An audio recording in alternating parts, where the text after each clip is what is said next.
Good morning, everybody. Good morning. So I know this isn't the usual bright smiling face that you see if you're doing morning announcements, and the voice definitely isn't as good. So hang in there with me while we struggle to get through these announcements. So for everybody watching online who feels led to give after service, go ahead and scroll to the Givelify app on the Facebook page. So Sunday evening service at Light and Life Free Methodist Campground located at 117 North Morgantown Street in Fairchance, PA begins this evening at 6 p.m.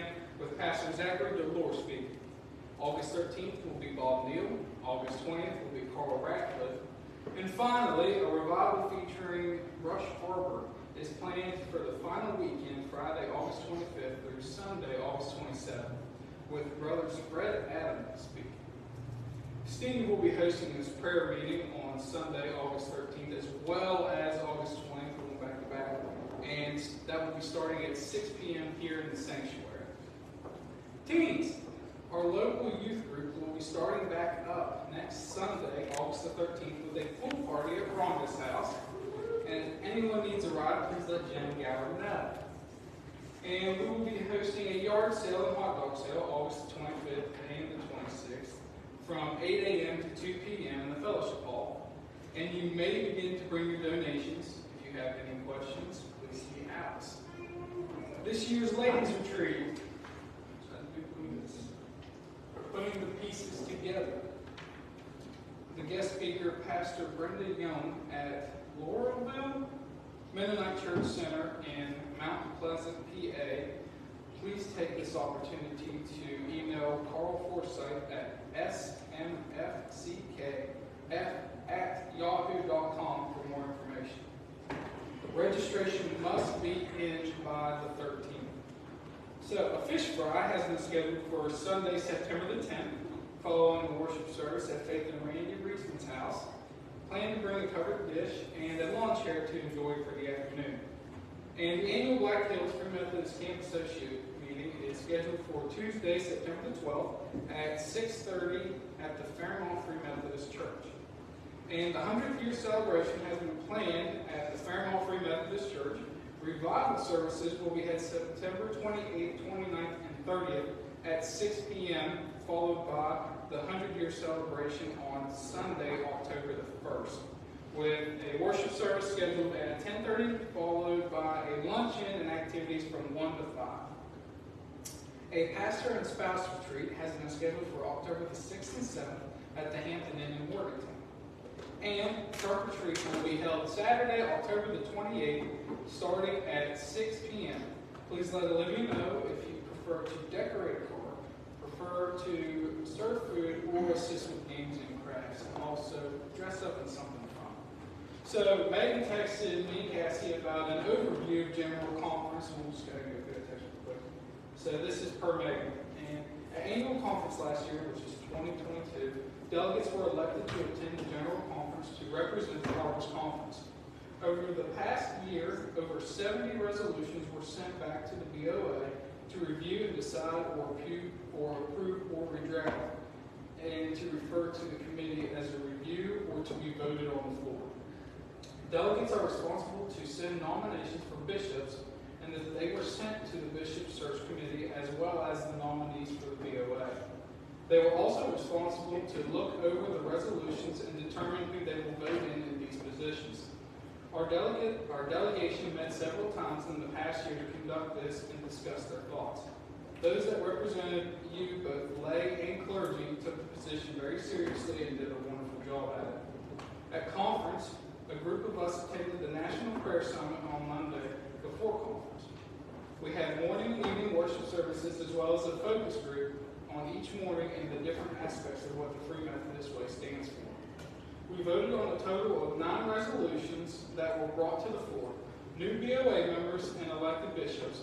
Our current bishops are Matthew Whitehead, Linda Adams, and Keith Cower. Keith Cower was re-elected, while Kenny Martin and Kai Code were both newly elected. Megan says she was truly humbled and grateful to be given the opportunity to go, and she encourages you that if you get the chance within 4 years to attend, and it says that anyone can attend, you have any other questions about this, don't hesitate to Please be in prayer for the newly elected BOA members as well as your new bishops. And with that being said, Cassie, the floor is yours.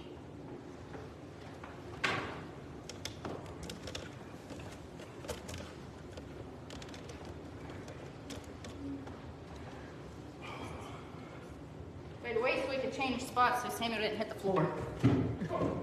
He might have just hit the floor. I'm not turning around to look. So it looks like we don't have very many kids. We're actually just going to keep them upstairs today because I might need your help here in a second. You think you can do that, Collier? Jim is probably a little too shy to help me out, right? No? Okay. So I think this died, so I'm just going to have to talk really loud. It's okay. I'm really good at that. Just ask JJ. And Samuel takes after me, it's fine. He'll just be sitting in the middle of the floor screaming like top of his lungs, and Jason's like, what's wrong with him? Nothing. He's very happy. So this morning I'm going to talk about cornerstones. Do you remember cornerstones from church camp? Yeah? So Samuel and I went out and talked about cornerstones. We'll talk about that in a minute. So we've all heard the song Cornerstone and probably sing along to it in our car. And we've probably all heard the phrase, God's my cornerstone, so much so that when you hear it, you don't even really take a step back and think about what it actually means anymore. It's probably one of those things that's so ingrained into your brain that you've begun to just take it at face value and just kind of roll with it. So this morning, here at Deeper Waters, I want to take a minute to go a little deeper on that and take a step back and look at what it means. If we go back to the roots of it or the foundation of it. So I really want to look at what it means to be for Jesus to be our cornerstones. So one of my favorite things to do when preparing a message that focuses on a specific word is to look it up. Like if you look back at any of the messages I've preached, probably 9 out of 10 of them I give you a definition. So the definition of a cornerstone, if you look it up in the old Merriam-Webster dictionary, is a basic element of a foundation, an important quality or feature on which a particular thing, typically a structure, depends or is based on, and a stone that forms the base or corner of a building joining two walls. So like I said, when Samuel and I went out to help at kids camp, we kind of taught this same message. And to start, we talked about some of the other names of Jesus, one of them being cornerstone. And then I dumped a big bag of Legos on the table. You guys remember that? Do you remember what you had to do with those Legos? Did you have to build a house with 4 connected walls? Do you remember what the catch was? What was it? Nothing? You couldn't have any corners? Do you remember that? I called the kids up. They were probably, I don't know, we had like 3 classes and probably 20, 25 kids in each class. And I called them up and I was like, okay, you have 30 seconds. You have to build me a house or a structure with 4 walls, but the only catch is you can't have any corners. And they were like ready. They were like, okay, we got this. They were brainstorming together. And so I had like 4 of them around the table together. And I give them 30 seconds and I would walk around and my catchphrase started to be, unfortunately, it looks like you have a corner there. So they take it apart and try it again, and this went on until finally they started looking at me. Miss Cassie, this is impossible. I said, I think we're getting somewhere. So, it was impossible to do what I was asking them to do. It was impossible to build a solid structure without a cornerstone, which was so much bigger and deeper than I even realized when I was like teaching it to kids, and they were getting it better than I was. So without a cornerstone, without Jesus, because Jesus is called the cornerstone, it's impossible to build your house or your life. So if you didn't know, this is a little bit about me. Before we had Samuel, I worked at a concrete and gravel plant. Compared to the average 26-year-old woman, I have a pretty large amount of construction knowledge. In that time working there, I learned that your base or your foundation impacts literally everything. When people would call in about gravel, one of the first questions we would ask them is, what kind of base do you have? Meaning, what are you trying to put your gravel on top of? Is it muddy? If so, you have to put bigger gravel to start out so the small gravel doesn't sink and you buy more. Is it solid? Meaning, is the ground that you're trying to put gravel on top of tightly packed? If so, you should be able to get the standard, or 57s as they call them. I'm telling you, ridiculous amount of knowledge. Or if someone's calling about concrete, one of your questions would be, is it level? Which they receive so much better than, can you read a tape measure? They don't like hearing that from me. but it's a thing. People would call in and tell us it was one on the thickness, and it definitely wasn't. That ruins our whole day. But you ask them if it's level or if they're graded, their slopes accurate. Because if they're not, it's going to end up being, they're either going to order way too much or way too little concrete. All of which comes back on us. If they order way too much, we have to find something to do with it, which they have it all figured out. It's like a science at this point. But if they have way too little, it throws our whole schedule off, and they have to go back out because you don't want to leave your customer with not enough concrete in their driveway. So, if you're pouring a foundation of a house, your grade for your levelness has to be almost perfect, or it'll make your whole building crooked. Your base is so important, it's what you build everything else on top of. So in construction, the cornerstone is the most important block in the entire foundation. It's the first block set, and if it's even a tiny bit off, the whole building will be off. It sets the base for everything. I actually texted one of my contract boss friends and asked him about this because I didn't want to give you the wrong information. It might sound like I know what I'm talking about, but I've never actually done this. So I texted him. I said, hey, is this true? And he said, yeah. So when block layers are laying a foundation, they start at the corner. So they start at one corner, and then they go to the other corner, and those are called leads. I didn't know the name for it. I just knew you started at the corner. And then you put a line out, and you work your way in. That ensures that everything's going to be straight, and it's going to be level. So, after they lay the block in between, then they can do the rest of the house and build up from there. So the corner in a block foundation is so important. This is some of my random knowledge, that they sell a special block specifically for corners. A normal block would work and does. Lots of contractors, block layers use them because they do work. They're fine. But this special block that we sell, called an L corner, I get really excited about construction, called an L corner, just fits and works better because its main purpose, what it was created for, is to be a corner.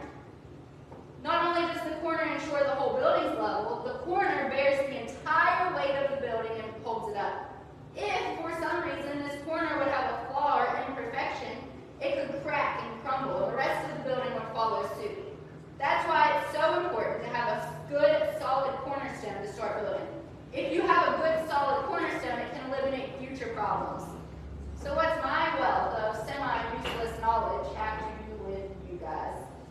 Anyone building a house? I can help you out. Tell you where to buy some stuff. If you're not building a house, it still has something to do with you. So first, I want to take a look at Scripture and what it means when it says Jesus is the cornerstone. Because I know we've all sang the song at the top of our lungs in our car. Or maybe not, maybe it's just me. But I want to look at what it truly means when we claim Jesus as our cornerstone and say that we're building our life on Him. So the concept of Jesus being a cornerstone is mentioned multiple times throughout the Bible, Old and New Testament. We see the word cornerstone used in Romans, Isaiah, 1 Peter, Job, Jeremiah, Ephesians, Psalms, and where I want us to land in Acts. So we're going to look at Acts chapter 4, verses 11 through 12. If you want to turn there. If not, there's not that much of it. I might have it read by the time you get there. So Acts chapter 4, verses 11 and 12, and it says, Jesus is the stone the you builders rejected, which has become the cornerstone. Salvation is found in no one else, for there is no other name under heaven given to mankind by which we must be saved. Jesus is the stone you builders rejected. This is a reference to Psalm 118:22, which speaks of the rejected stone. I have a lot of mixed emotions when I read this passage. First, you read that Jesus is the stone the builders rejected, and it literally makes my heart hurt. This rejection wasn't like the mean girls, you can't sit with us rejection. This was a deep, you're not welcome here rejection. A rejection that the people justified so much so that it sent Jesus to the cross. An innocent, perfect life that was sacrificed for lowly little us. For forgiveness of sins that he didn't commit. Rejection that was a big part, but oh so necessary for the next part to come and play. Next you see the stone, the one that was rejected, become the cornerstone. And if we mesh my wealth of useless knowledge with this passage, we see just how important Jesus as the cornerstone is. We see in construction a special stone whose specific purpose is to be a corner and to prepare the rest of the structure to be built. We see a stone without blemish, that has to be without blemish to be able to do its job fully. We see a stone set fully on a firm foundation so that everything else will be leveled. We see it on this firm foundation so it's not crooked and falling over. We see Jesus, who came down from the right hand of the Father to become the cornerstone of the big church, to set the plan into motion, to live it out and die for us, only to rise again. We see Jesus, who lived a perfect life. Jesus, who was all God and all man, in communion with the Father daily. We see Jesus as the perfect stone, rejected, but set as a cornerstone of the whole church. If any of those things that I just mentioned that Jesus was weren't part of the equation, like Steve talked about last week, it wouldn't work. Jesus is the central part of it. And without him, everything else would crumble. Without Jesus as our cornerstone, nothing would or could work. So the next part of that passage says, salvation is found in no one else, for there's no other name under heaven given to mankind by which we must be saved. It doesn't matter whoever's standing up here how good of a message they preach, how good of a pastor Adam is, or how much your kids learn downstairs. Salvation, being forgiven of your sins and getting in right relationship with God, comes only through calling on his name. You can be a great person.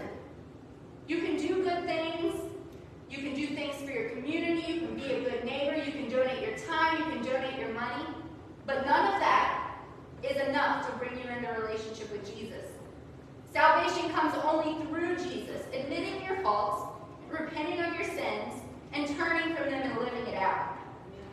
I'm not saying you're going to be perfect, because you're not. You're going to mess up. You're going to fall down. You're going to get turned around. But that's where God's abundant grace comes in. Grace that covers even the worst of sins. When you mess up, when you fall down, when you get turned around, he's going to be right there to help you get back up, to dust you off and get you on the right path again. So we see that Jesus is the cornerstone of the big church. We see that he built the church, like set the foundation for all of this. But when Toby Mac sings "You're My Cornerstone," it sounds kind of personal.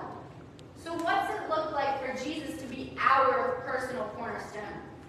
If, this is a big if, we're living in a relationship with him, he should be the base of literally everything in our life.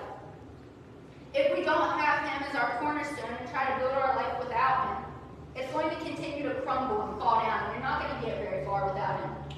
He needs to be there to bear the weight of our burdens and our struggles. And if he's at the base of our foundation, at the core of our being, then he's going to be there to bear them. So something, as I was preparing for this, that really blows my mind, like I'm shocked by it every time I have to take a step back and examine myself, is if Jesus is the cornerstone, our firm foundation, he wants to use us in his kingdom. I need you to hear that. If you are in relationship with Jesus, he wants to use you for something. 1 Peter 2:4 says, as you come to him, the living stone, rejected by humans but chosen by God and precious to him, you also, like living stones, are being built into a spiritual house to be holy priesthood, offering spiritual sacrifices acceptable to the God through Jesus Christ. We get to be part of the work he's doing until he comes back. 1 Corinthians 3:9 says that we are co-workers in God's service. We're not doing it by ourselves. We're called to be working alongside not only each other, but called to be working alongside him. Jesus tells Peter that he's going to be the rock on which he builds the church, and we get to be part of that. So, as I was laying in bed one night, I was already dreading getting up the next morning. Anyone been there? You haven't even went to sleep and you're already done for the next day. Because I knew the next day my to-do list was never ending, and as I laid there, I was going over everything I had to do, and I thought to myself, man, it would be nice to just be able to wake up and drink some coffee. And so I laid there thinking about my coffee the next morning, and I was like, hey, Cassie, you have a timer on your coffee pot. So I decided, no matter how tired I was the night before, no matter how done I was the night before, I was going to take the 5 minutes, probably not even 5 minutes, probably a minute and 30 seconds it took to get my coffee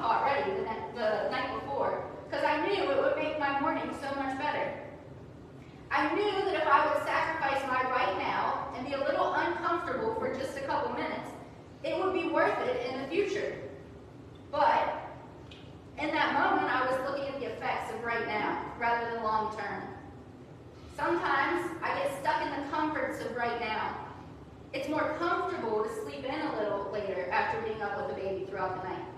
It's more comfortable to enjoy my coffee sitting in the living room on my phone rather than at the table with my Bible.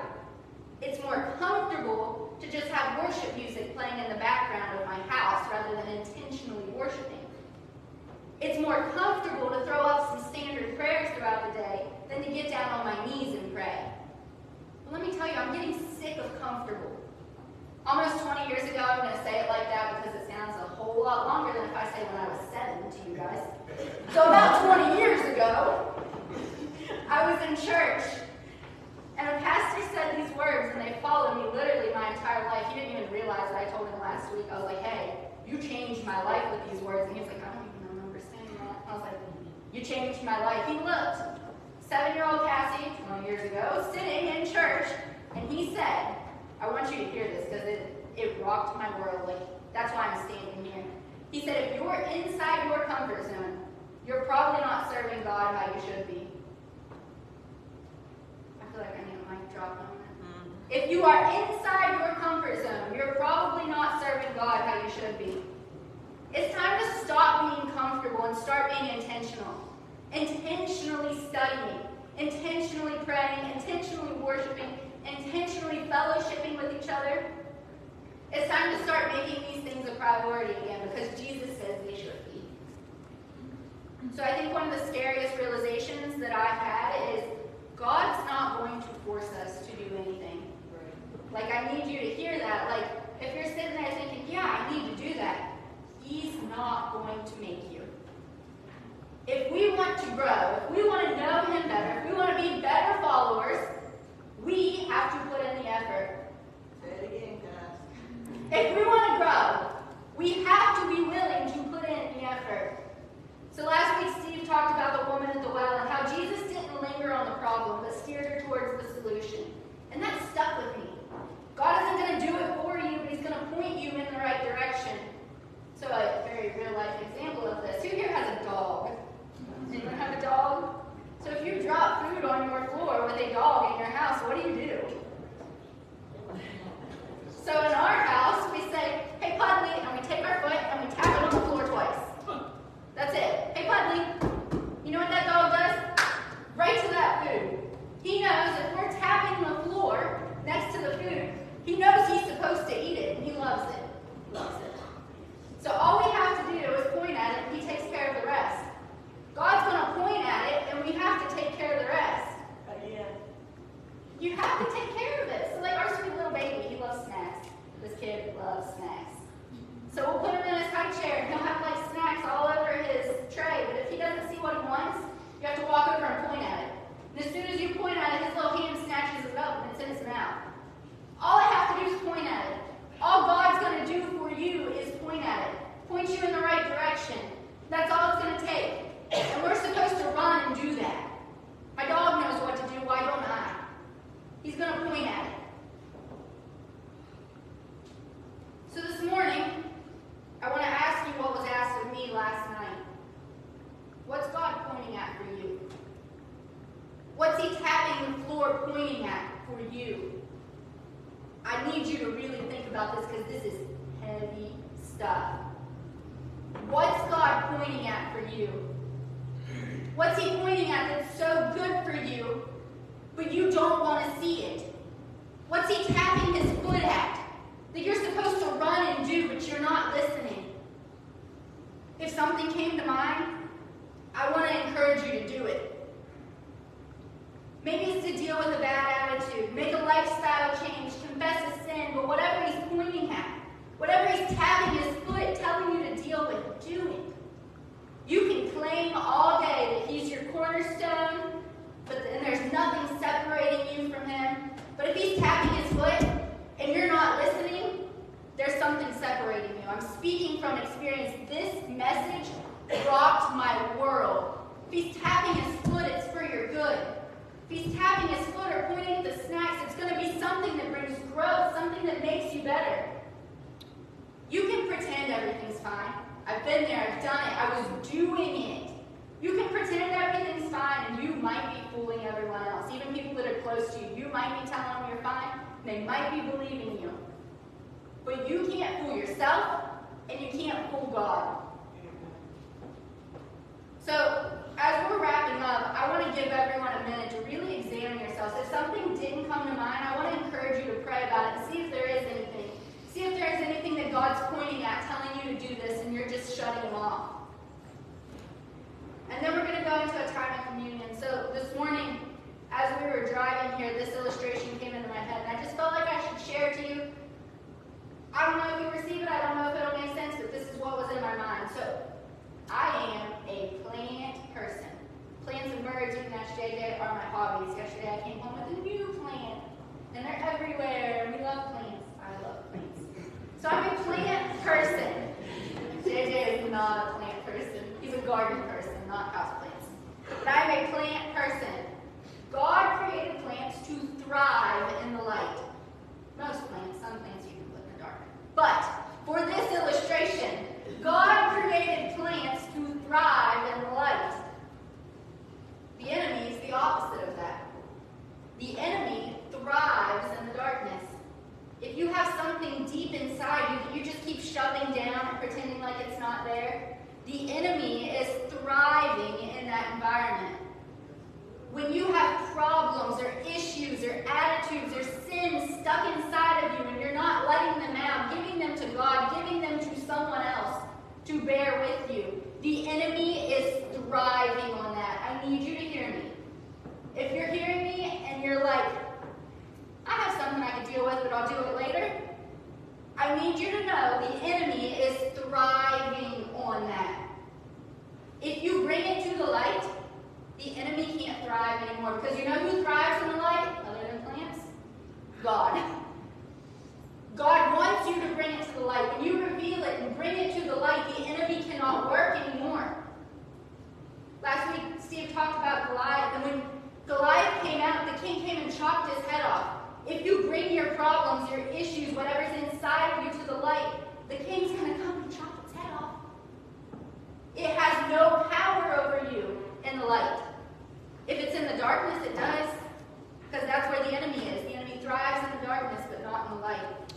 So if you bring it to the light, the King of all kings, the King of the universe, gets to deal with it right then. So I want to encourage you, whatever you're dealing with this morning, you don't even have to tell me what it is. Whatever you're dealing with this morning, really deal with it. Stop pushing it down in and acting like you're fine, because I promise you're not. One day you're going to wake up and you're going to be crying on the floor and you're not going to know what hit you. But deep inside, you know exactly what it was all along. So this morning, I want to give us a couple minutes to just reflect. We're going to go ahead and sign off online, and we're going to take some